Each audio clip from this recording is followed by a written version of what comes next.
First off, I want to thank the brave men and women who work behind the wall. I want to thank them on a national level because their job goes unrecognized. How do they try to turn a guard? Well, correctional officer. Sorry, I apologize. But correctional officer. How you guys doing today? It's Anthony Gangi, host of Tier Talk. Great question sent my way. Gangi, is it ever okay to be afraid in this profession? And that's a great question. I've touched on this before, but basically it's all about how you react to that fear. Are you going to freeze or are you going to move forward?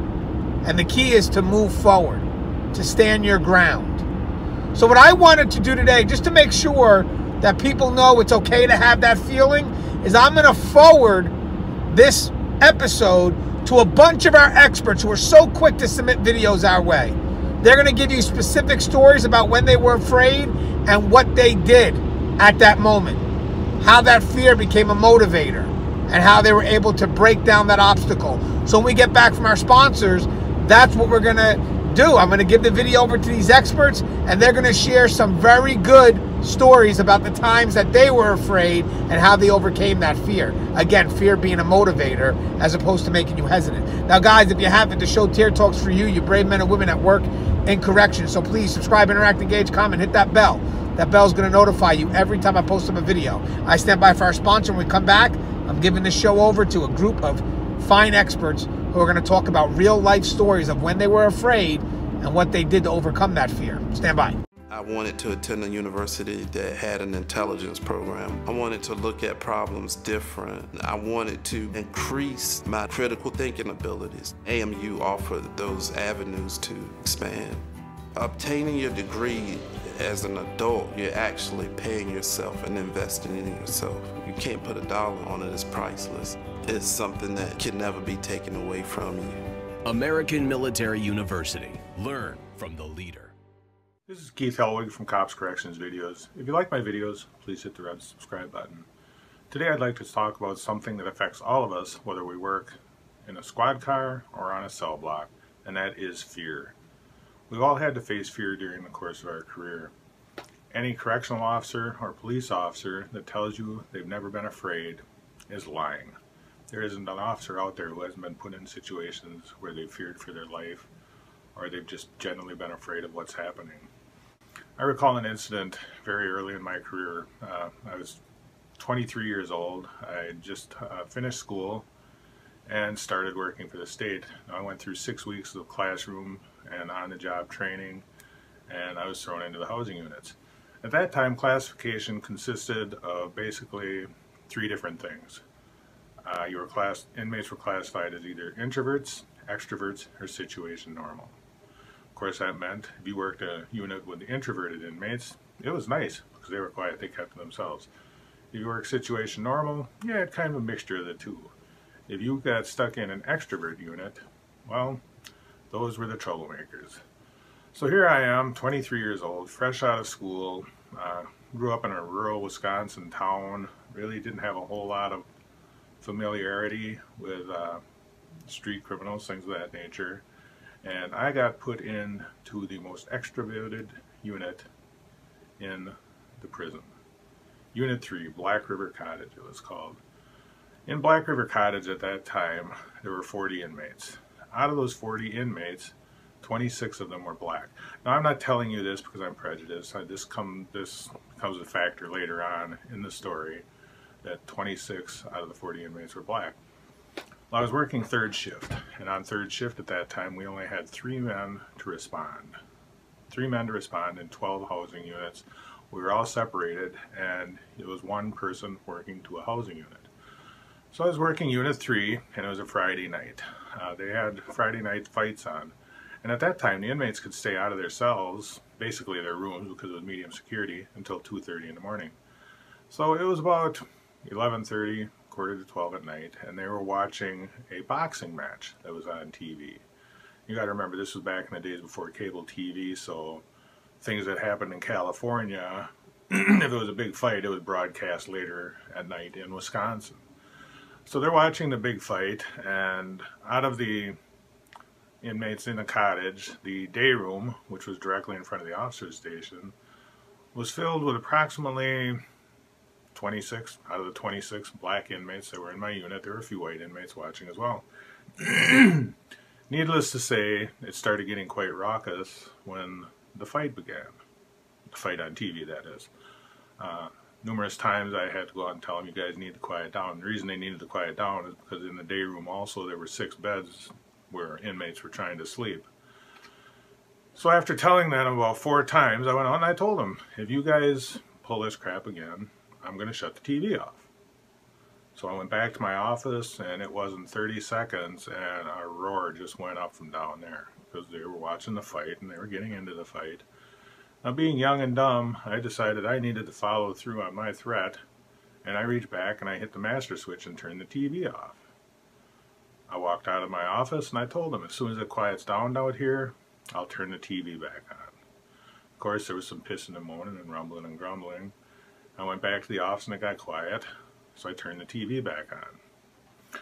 Well, when I turned the TV back on, the newscaster was announcing that there had just been a fantastic knockout, fight was over, they finished showing the fight, they finished showing the replays, and it was time for the evening news to come on. Well, one of the inmates that I had in the unit at that time was a head of a well-known black street gang. He'd come up from Chicago, he'd committed a couple murders in Wisconsin, was serving life sentences. He'd already been in for about 15 years. He got up and he turned the TV off.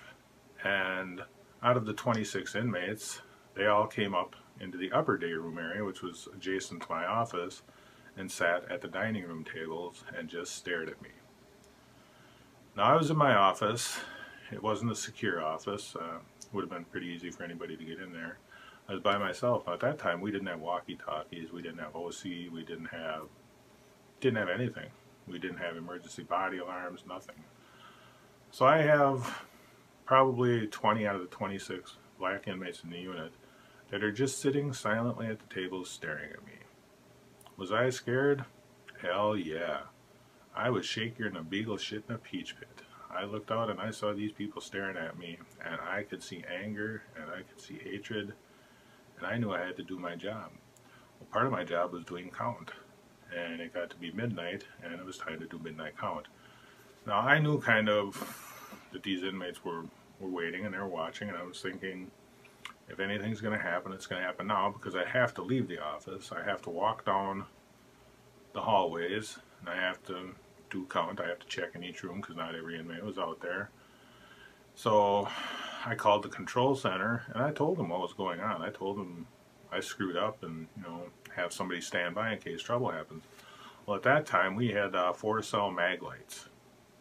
So I grabbed my mag light with the full intention that if I was attacked, that's what I was going to use.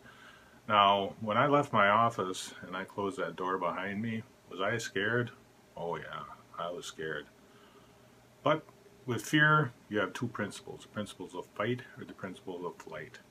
I had a job to do, and I knew at that moment in time that if I didn't do my count, that I lost control of that unit. That if I didn't do what I had to do by getting up and leaving and walking down that hallway and counting the inmates, that I would be losing. So, with great trepidation, I locked my office door behind me and I started down the hallway. Now, as I walked by the day room area, I was probably within 10 feet of most of the inmates sitting there. Every eye followed me. Every single one of those inmates watched me walk by. I checked the one hallway, and I had to go past them again to check the other hallway. And as I walked past them, again, every single eye followed me. Now, I was scared. I'll admit it. I was petrified. I was expecting to get jumped on at any moment. There wasn't really a lot that I could do about it at that point in time. I wasn't going to isolate myself in my office. I knew that help was ready to come in, but when you only have 3 or 4 responders, that's not a whole lot of help. So I did my second hall check. Count came out clear. I counted everybody in the day room and went back into my office and sat down to call it in. Now, the big gang leader that I was talking about that came out from Chicago, he was sitting and he was staring at me. And he was staring at me with a look that let me know that pretty much he was in charge, that if he said anything, that pretty much I was dead meat. Well, to my surprise, he stood up And of course, when he stood up, everybody looked at him, and he just gave a little nod, and they all got up. Every inmate got up, and they left, and they went to their rooms. He stood, and he looked at me, and he gave me a little nod, and he went to his room. Well, that alleviated the fear for that moment. But I'll tell you what, every time I did a round, which we had to do every half hour, I was scared. I was scared the rest of the night. I guess the point I'm trying to make is that if you are afraid of something, like I said, you have two options: flight or fight. If you run from it, you're never going to have the credibility to run your unit again. Use common sense. In this situation, I knew what I had to do. I had to make count. I had to make sure everybody was there. But I also had backup standing by in case I needed it. Now, let's face it, 20 to 4 is not good odds, but at least I would have had somebody coming in to help me. So the best thing I can tell you is, if you are afraid, and you're going to be afraid, confront your fear. Don't do it foolishly. Don't put yourself at risk. I put myself at risk. I put myself at risk in that situation because I had to put myself at risk. But if you can avoid it, don't put yourself at risk. Don't be afraid to admit that something scares you. Now, you don't have to call up and your buddy and say, hey, I'm really scared over here, could you send help? Just call up and say, hey, I could use an extra manpower right now. There's some shit going on that I need to deal with. You know, could you send somebody else up there? Now, as a captain, believe me, I had that happen quite a few times, where people would call me up and say, hey, Cap, I think something's going on in my unit. I could use a spare hand. And I would make sure that I would send people down there to help them out. I'd send people to stand by and monitor the situation. And sometimes it happened where I'd have to send people down there for 4 or 5 days straight to help monitor the situation. But once the inmates realized that we were kind of on to what was going on, things calmed down. The officer did their job. They were able to maintain their credibility. They were able to maintain their authority. So when you face fear, confront your fear. Don't let your fear control you. With that, until next time, stay safe and watch your back. Hi, I'm Connie Aline, and I'm the founder and CEO of the Civilian Corrections Academy. This is definitely an interesting topic to talk about fear. I think it's one of those things that we typically just don't even talk about. Like, it's all part of the job. Whatever it is that we're going in to do, it's part of the job. And we simply just don't even talk about those feelings. So, for me, I recall specifically going in October 2012. I got a call from my warden at, I want to say, maybe 5 in the morning. And those calls are never good calls, right? Like, I'm just thinking, what the hell what has happened, right? And he literally just said, Connie, I need you to come in. And I said, okay, well, we got a hurricane going on. October 2012, we had Hurricane Sandy. And I said, I was waiting to see whether or not, you know, they were declaring a state of emergency, if it was essential versus non-essential employees. Like, I personally, in my mind, was thinking, I do not want to be stuck in the prison overnight if, in fact, we end up going on lockdown, because here it is, we're faced with a hurricane. So, you know, naturally, I'm a team player, so I put my big girl panties on, and I was like, all right, listen, you're going to go in and do whatever it's going to do, whatever the day is going to do. So I went in that day with sneakers on. I still had on my slacks and my regular stuff, but I was kind of just dressed down enough to be able to get dirty if I had to. And who knows what that entails when an incident actually happens, right? So here it is. I'm driving down the highway, and I would never forget, because there was a news clipping of one lone vehicle driving down this route. And it was me. And I remember laughing when I saw it. Clearly, I made it out safely, right? But the reality was that I had a 1-hour commute to get to the facility. And all I could think to myself in that hour was, Lord, just don't let no shit go down. Don't let me get hurt. Don't let any of the staff get hurt. Like, help us get through whatever is waiting, right? And then, of course, as you're driving, and like, it's almost like you're working yourself up, right? Like, you're trying not to. I'm usually pretty calm under pressure. But on the way driving, I got another call from the warden saying, I know that they've said essential employees only. I want to make sure that you're on your way. And I said, I'm driving. I'll be there. Now, mind you, this is a hurricane. This is actually my first 6 months in a brand new facility in a brand new state. And I'm like, what the hell did I get myself into? He says, I'm opening the command center. When you come into the facility, just come into the command center. And I need you to organize all your civilian employees and get them where they need to go. So medical, the doctors and nurses, for mental health, the psychologists, the psychiatrists, my physicians. Like, it was just all hands on deck. So I'm like, all right, I got that. I can do that. But what happens? By the time I get there, literally the power goes out. And we are told that all of the cells had been popped. Say that again? All the cells were popped. And custody had as many officers as they had manning cells, and they needed the civilian employees to go man cells.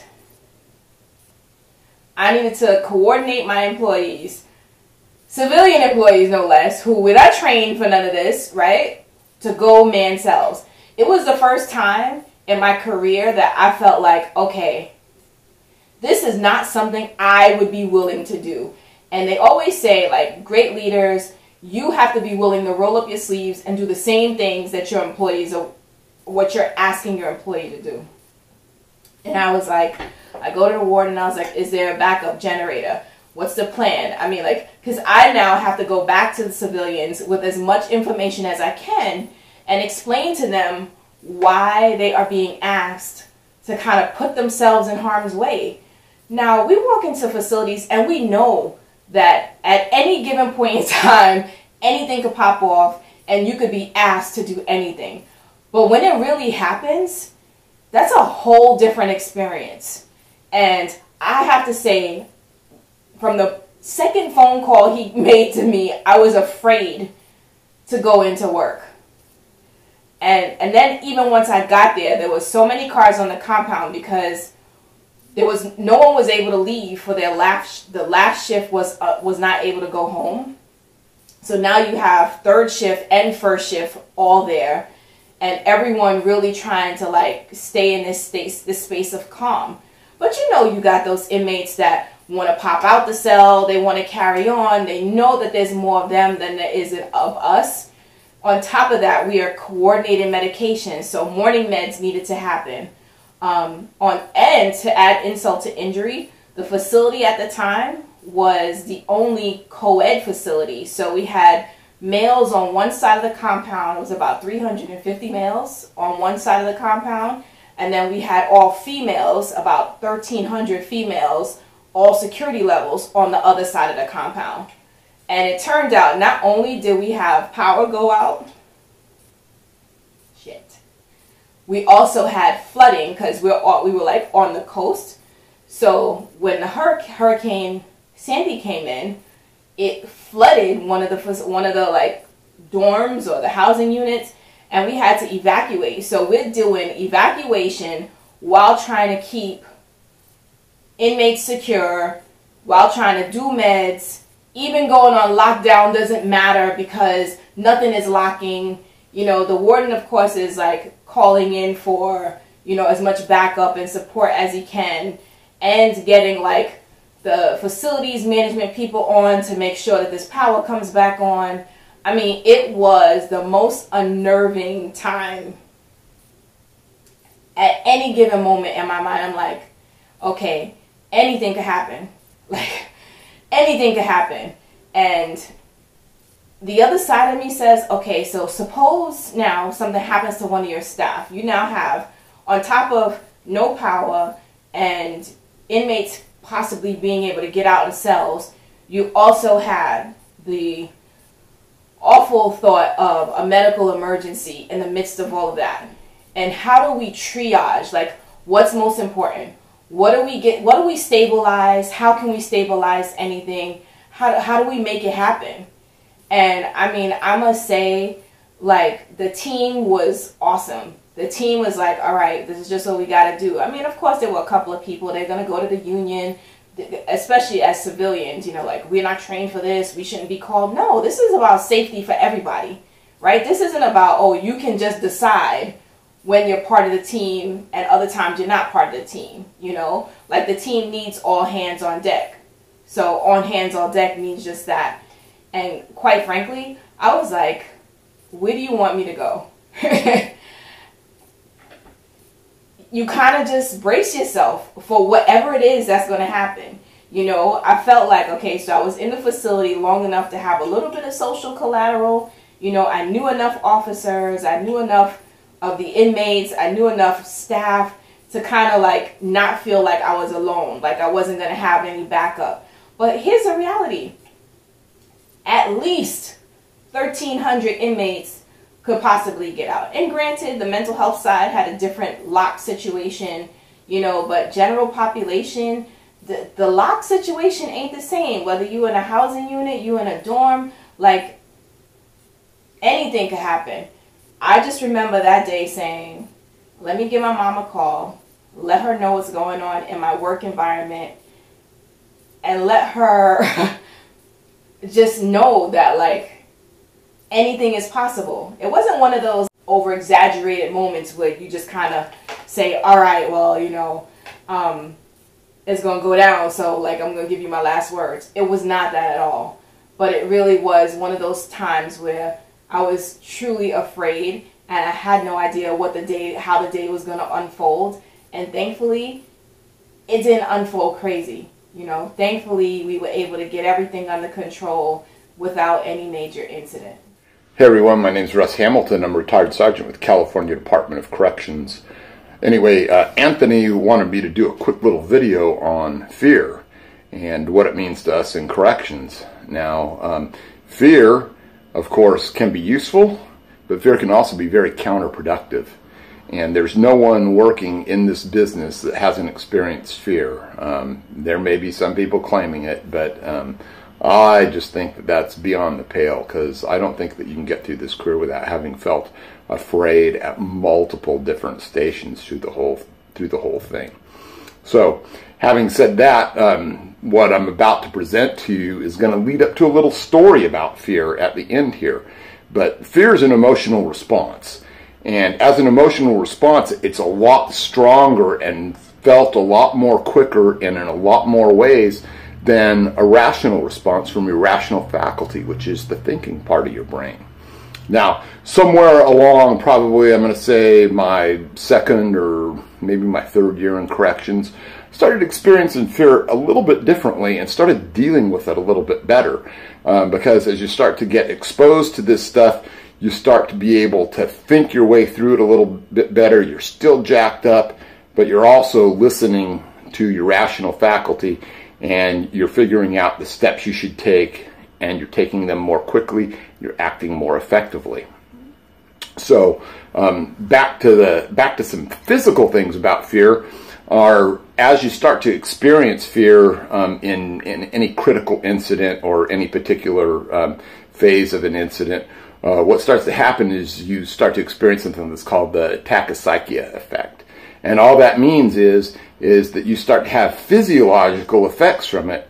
And some of those physiological effects or neurological effects, because they're kind of interconnected there, have to do with, first of all, you experience something called auditory exclusion. You stop being able to hear as well, all right? And then you start experiencing tunnel vision, which is out here on your periphery. Boom, that narrows down, and all you can see is that incident right in front of you. It's very hard to get over that. It's very hard to train for that, but it can be done, right? And the next thing that you lose is you lose fine motor skills. This is one of the things that's always talked about a lot, especially when you're talking about firearms and stuff, because what happens is these fine motor skills that you need to, you know, click a button on a gun and drop the magazine and grab the magazine and pull it back in, those abilities start going away. You start to lose all that, where all you have left are your gross motor skills, big muscle, you know, big muscle movements, you know, your arms, your legs, stuff like that. You start to lose all of this. So what we want to try and do as we move through our careers is to try and listen more to what our mind is telling us and less to what our fast beating heart and our emotional state is telling us. But you're never going to lose that. You can never get rid of it, nor should you, because your fear can impel you to overcome what's happening, right? But it can also interfere. Everyone hears about people that have frozen up. I don't think anyone's actually immune to that. It can happen. You can freeze up.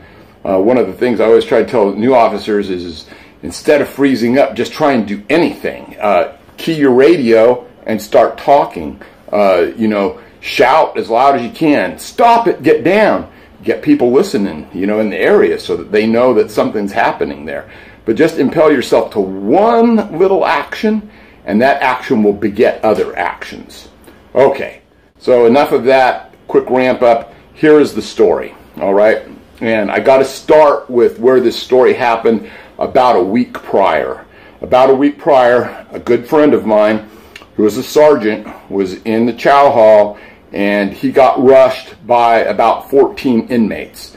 5 or 6 of them got to him. They put him down on the ground. He managed to roll up and get out of it, fortunately, after taking some pretty severe kicks and stuff, deployed his batons and started getting some licks back by the time staff got there. So you can imagine, this is fresh in our heads as to what's going on with this just having happened, and I'm working in that same chow hall in the morning. We had an inmate come up. I don't know what his deal was. He just started stealing extra lunches like I wasn't even there. Maybe this guy had never seen me before. Maybe he'd gotten away with it before. But as he started to do this, I said, hey, you're not going anywhere. About that time, he started acting like he was going to take a stance, and the sergeant in the chow hall came up behind him and started to deal with it, and he tried to spin on that sergeant, and the sergeant took him over. Boom. And the instant that happened, I believed that we were just about to get our asses kicked from one side of that chow hall to the other. There was no helping it. There was no chance to get this guy outside. Things just happened the way they were. Things weren't going to de-escalate. None of that was in play. So, at that exact point there, about 10 to 12 of this guy's particular security threat group stood up. And as they stood up, I deployed both my baton and my spray. And so I pulled my spray off of my left hip, I grabbed my baton, I deployed it back. And this is the part where I got really scared, because I hadn't been in too many positions where nothing was happening for so long, actually. This was kind of a standoff situation. And I knew if I could just run the clock out, that it was going to be okay. But I'm not taking any action. We were just there at a standoff, and I'm yelling at these guys to get down, and I'm considering whether I should just go ahead and spray, but I thought that that would just bring them on, because they seemed momentarily, for whatever reason, frozen in place. So at that point, I was still thinking pretty good. I thought, you know what, I'm just going to try and run the clock out. Help is going to be here in probably 15 seconds, you know. And so I just started slightly moving toward the guy that was at the front, and I saw him just move back a little bit, and then I stopped, and I thought, okay, I've got the clock now. I know this is going to be okay. We're probably not going to get our ass kicked. And the first officer came in the door. All right? This first officer already has his spray out, already has his baton out. He's ready to go. Perfect, right? He starts yelling at him to get down too. So right then I thought, okay, man, 4 or 5 more seconds. We're going to have 4 or 5 more guys here. And sure enough, boom, boom, boom, boom, boom. They were right here. This, though, absolutely, I admit, this was the scariest I'd ever been in my career. And at this point, I was just weeks away from being out of the game forever, retirement-wise, right? So as they came in, and started yelling at these guys to get down, they started to comply. And that's the first time that I felt that this situation was going to be okay. And sure enough, we got in there and we started handcuffing them, and we didn't have to deploy any chemical agents. But for whatever reason, they just froze there, and I thought that any further action on my part was going to set them off. And so I just waited because I knew I could run that clock out. I'm guessing, looking back, it's easy to do. It's easy to Monday morning quarterback at that point, that I made the right decision. Later on, just a week later and stuff, I got the call that that particular security threat group had put out a green light on me, and they were supposed to hit me on the yard later on. Again, I came back, I worked the yard, I damaged them for even more contraband after that, and that never came to fruition. And then just shortly after that, I hit my retirement date. So anyway, yeah, fear, it's real, but the way we deal with it is what matters. So fear can impel you to make the right decisions. It can give you that adrenaline boost that you need to fight through a situation like that. If it had come to it where I was fighting these guys, I'll tell you, my adrenaline would have jacked right up, and I'd have gone right through it, and that would have given me the energy I needed. But like I say, fear also not necessarily your friend, because it can cause you to freeze. It can cause you to forget what you're supposed to do. It can basically, it can do away with all of your training if you just let it wash over you, and that's all you're experiencing. So try and stay in there, stay in the moment. Try and get yourself to a point where you're controlling your emotions to the point where you're actually able to almost, or not just almost, that you're actually able to just think it all the way through. It's really important, because, you know, some of these situations, the only thing that's going to save you in the end is being able to think clearly. So, think clearly, act decisively, stay safe out there, guys. Hi. All right. I worked for 23 years at the United States Penitentiary in Marion, Illinois, and currently on YouTube I have a channel called As the Key Turns. And I was asked a question, were you ever afraid to go to work? Yes, but maybe not for the reasons that you might think so. The story is, back in January of '89, when I first hired on, just prior to that time, about 5 years prior, the USP Marion, which was the super maximum security prison in its day, was the scene where 2 correctional officers in the same day were brutally murdered by members of the Aryan Brotherhood. And prior to those 2 murders, there was more than 10 inmates murdered. So the people that worked there, when they hired new staff, they were extremely concerned that you weren't tough enough to work there. And I was 5'9", weighed about 140 pounds, and I was top of the list of concerned. They actually referred to me as looked mousy. So what they did, the first assignment that I got was at special housing. And in special housing, we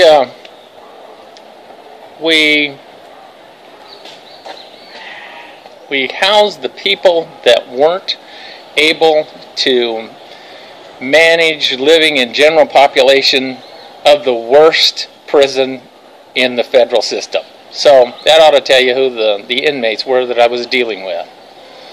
So they dropped me off down there, and first thing, they decided that through a series of hazing, not just me, but all correctional staff would be weeded out, the weak ones.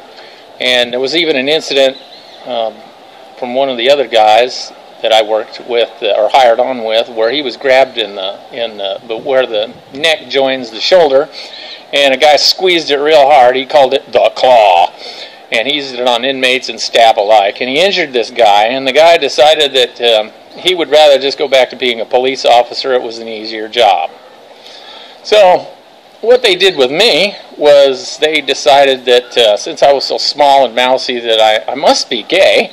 So they had a guy that followed me around all the time telling me how cute I was. This is another staff member, and I was a sweetheart, and he wanted to kiss me all the time and give me hugs. And when I told him I was married, oh, they loved that. So we had to talk all kinds of really disgusting stuff about my wife. And eventually what happened was there was an incident where I was sweeping the floor upstairs. I made a big pile of stuff that I had swept up, and I looked over the side, you know, of the stairs to make sure that there was nobody there, and then I swept it over the side. Well, about the time I did, a guy came around the corner and started walking up the steps, and I swept this big pile of junk all over him. Well, he decided that I had done that on purpose, and then I needed to get beat up.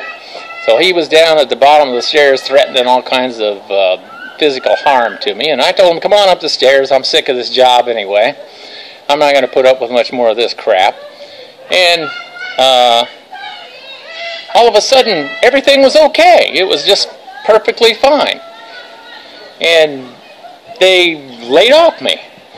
Well, not long after that, one of the guys that was actually nice to me there, I noticed that, well, he told me, he said, you know, I start out on Monday and I feel really good, and by the end of the week I feel terrible, and on Saturdays I can hardly get out of bed, I'm so sick.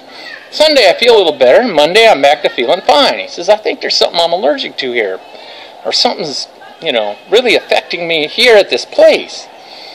Well, I went into the office, and there's all these guys standing around laughing and giggling, and what they've done is they've got this, looks like a candy bar with a whole bunch of little, it's cut up into little pieces, and they're breaking off one of these little pieces and they're putting it in this guy's thermos of hot chocolate that he brings every day. And I said, what are you guys doing? He said, oh, well, this is X-Lax, and we're putting it in there, and it's really funny, ha ha ha. He gets really severe diarrhea. I said, man, you guys are killing him. Oh, it's all okay, don't worry about it. And I said, look, I'm going to go to the captain and report you people for poisoning this guy if you don't knock this crap off. Oh, I see. You're a snitch. And so, for a little while, I had the reputation of, oh, he's a snitch. He'll tell on you for anything. Yeah, okay. Anyway, they quit poisoning the guy. And it'll come up. Why didn't you report this to your supervisor, the lieutenant? Well, when I did, he said, oh, them guys are just funning you. Don't let it bother you. Okay, so that's just the way it is here at USP Marion. And he really was right. That's pretty much the way most new staff in those days were welcomed to Marion. I seen several people quit because of it, and the guy that followed me around all the time, he got to be a supervisor at another prison where they had women, because women weren't allowed behind 3 Grill at USP Marion, so we were a little more locker room-like there, and he got terminated for sexual harassment. And as far as I know, all the rest of them enjoyed long, storied careers with the Bureau of Prisons, and they're still there. I never treated anybody that way because I thought it was a awful raw deal, because people like me that moved there were under stress at home because my wife hated the place and she wanted to go back to Washington State, not Southern Illinois. So I had that going on. An inmate seen what was happening with the staff, so he decided that he was going to help me because I needed his assistance. And I ended up telling number 1 about that, and we had a little chat with the inmate, and he ended up apologizing to all the older staff. And of course that helped cement that, at least for that month, that I was probably a snitch and not to be trusted. So for at least the rest of my probation, I wasn't trusted. But after that, they laid off me. They decided, well, hey, the guy will actually whoop another staff member and get fired rather than take this guff that we're giving him, so maybe he's tough enough to work here. And that was the only time that I ever dreaded, feared coming to work, because I said, you know, I just can't put up with this stuff anymore. Everybody is finding fault with everything that I do. I mean, the staff that wasn't asking me if I was gay and making sexual advances to me were telling me that I was absolutely worthless and didn't work nearly hard enough, and I didn't know what I was doing, and you know, obviously I was in the wrong place. And I think the idea was that they could convince you to quit and you were too weak to work there. So that's the only time that I dreaded coming to work. Now, if you want to hear other things that happened to me at USP Marion, by all means, look at my channel as the key turns. A couple of years ago, there was these sheriff's deputies, and they were transporting inmates back from court to the correctional facility across the river here that they were being housed at. And after the deputies pulled into the garage, one of the inmates had a weapon, and he had a shank. And when the deputy opened the door, he surprised him and he attacked him. During the melee, the inmate was able to get the pistol of the deputy, and he shot 2 deputies, killed one of them right there in the garage of the correctional facility. And I remember hearing about it, and it automatically hit home because this happened in a garage in a correctional facility, right? That's the number one thing. This is pretty close to home. And then secondly, it happened right across the river in a neighboring county, and that just so happens that my best friend of like 30 years is a correctional officer there. And so when the reports came out, we didn't know if it was a deputy that got shot. We didn't know if it was a correctional officer that got shot. We don't know what the damage was. And so I was panicking, right? And so I heard that there was a situation.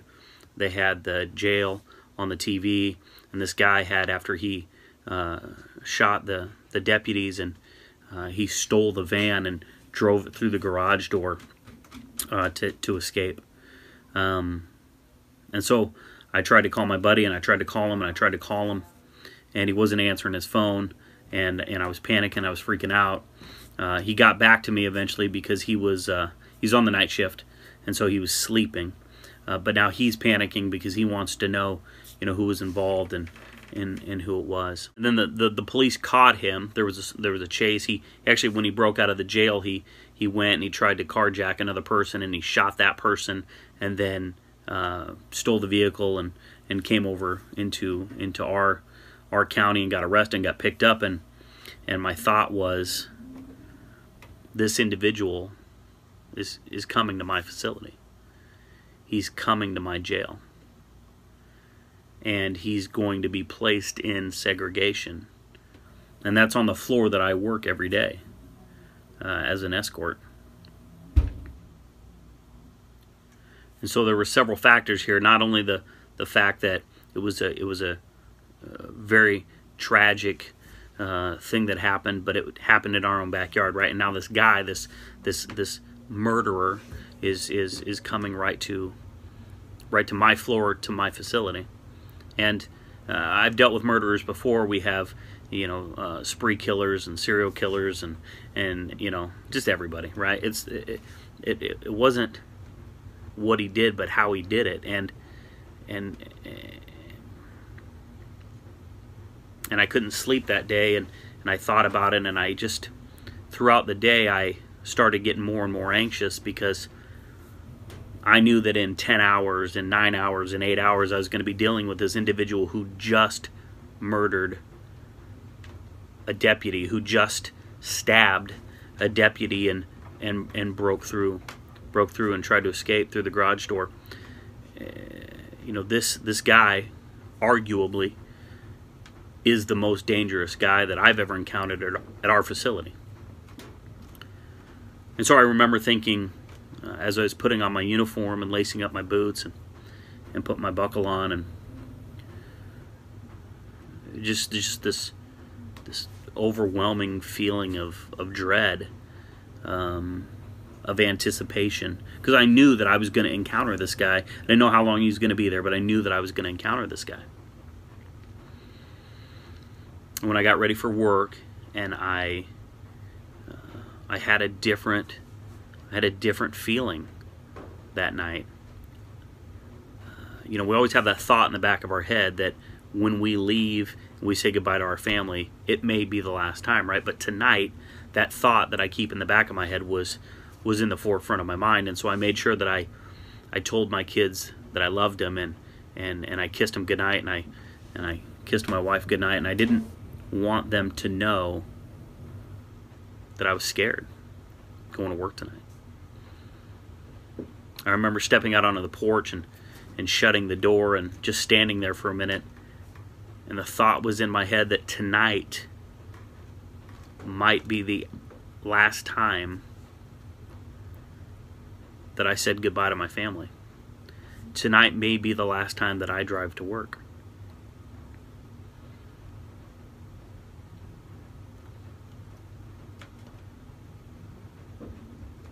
And I'm going to be honest with you guys, when I drove to work, I was worked up, man, and I had some tears in my eyes. I was driving into a situation I didn't want to drive into. And the reality of what I do, the position that we put ourselves in every day was kind of sinking in, right? And so this is the difference between being fearful and being frozen, because I think it's important as correctional staff to have that certain level of fear, because fear keeps us alive inside. It makes us think about stuff before we react. And what helped me overcome this fear, what made me drive to work, what makes me go to work every day and face these situations, are the fact that I know that my brothers and sisters at work rely on me. I know that whatever happens will happen with them right by my side. And so I went to work that day, and I had to stuff my fear. I had to set aside my apprehension, because I knew that they needed me. I didn't want to not be there and have somebody else have to be in that position, or I didn't want to not be there and not be there for somebody if something happened. So even though I was afraid, I was anxious, I was sick with anticipation, my desire to want to be there for my brothers and sisters, my love and respect, and my wanting to be by their side should anything happen, overpowered that. And that became my focus. So at the end of the day, I was able to set aside my fears and my concerns and my worries, because I knew that my teammates, my coworkers, my fellow officers were there to help me and to support me, and together, no matter what happened, at the end of the day, we would be there for each other, we would fight for each other, and we would win. However that was going to look, we were going to win. Guys, I just want you to know before I go, it's okay to be afraid. It's okay to be fearful. We work in a scary environment with a bunch of crazy things. Okay? Fear keeps you alive inside. Remember that when you hear somebody else talking about, oh, that person's afraid, or that person's scared, or that person's a door holder. Right? If somebody's not afraid working in this environment, if they've never experienced fear, those are the people you should watch out for. Those are the people that are going to make a poor decision and get somebody hurt or get themselves hurt.